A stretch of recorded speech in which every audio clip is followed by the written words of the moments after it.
So current role is head coach seniors of Brisbane City Football Club. Initially I was over here working with the 16s, working with the 18s, and also in the SAP programme over here, which was the under 11s. The move came about 3-4 years ago. I was interested in coming over to Australia to check out obviously the working environment and the lifestyle, bring the family over here. I got an opportunity.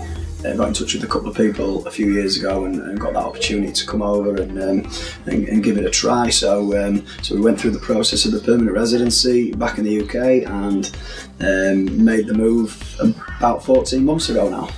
I also work at Nudgee College, which is a GPS school, a private school over here in Brisbane, just outside Brisbane. And the role there is the head coach of the first team at Nudgee College. It's a very prestigious GPS private schools league that they play in throughout term 2. They do a lot of planning and preparation around that term, and it's an honour to work at such a great school.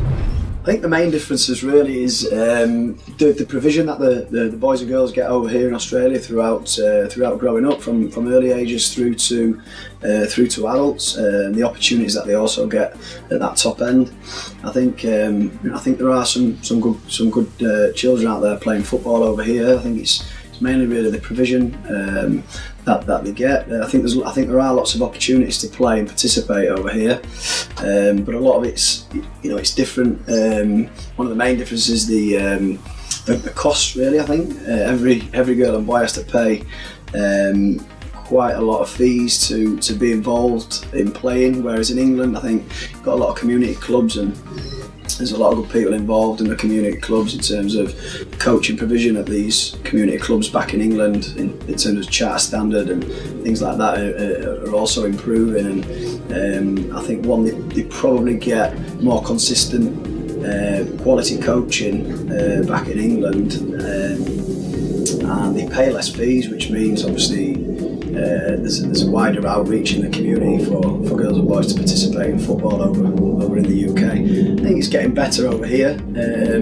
Trying to make improvements. I know there's a lot of things going on in the background now. The FFA trying to improve that provision, heading towards the top end of football. But I think ultimately, right at the top end over here, there's not a lot of opportunities. You've got 10 A-League clubs.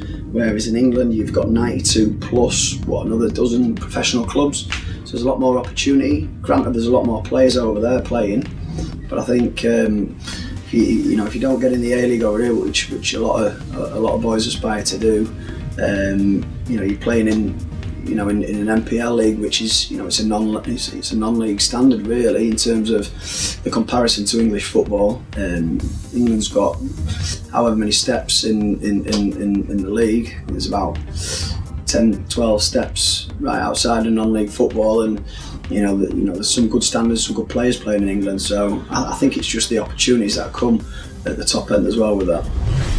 I think individual coaching is really important, for every individual coming through. I think everybody's got strengths and everybody's got areas of development, and I think it's important that young players continue to work on what they're good at.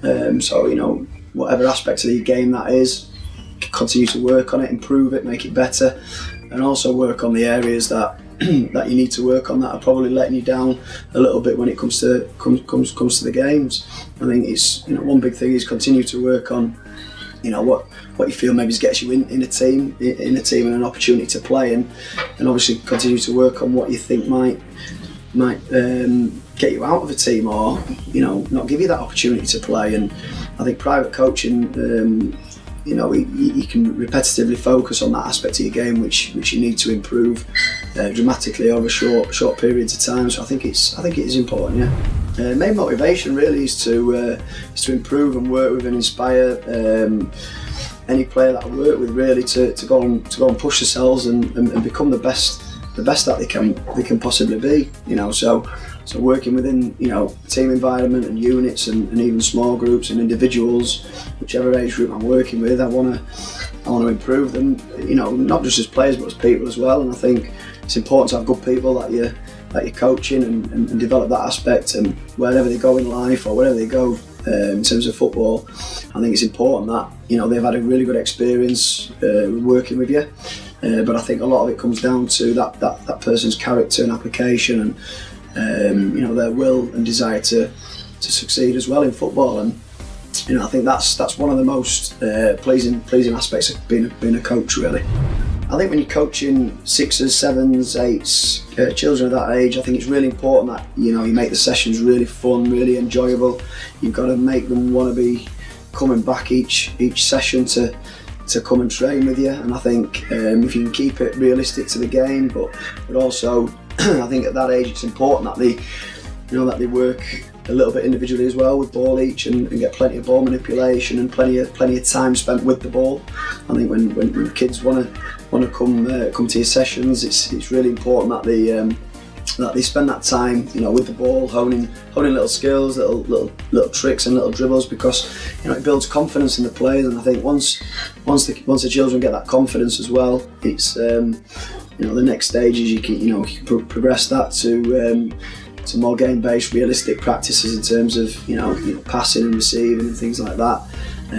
But I think the main thing is really it's fun, it's enjoyable, it's play lots of games, have lots of fun, and I think that'll motivate the kids to want to come back and can't wait for that next session with yourself. So.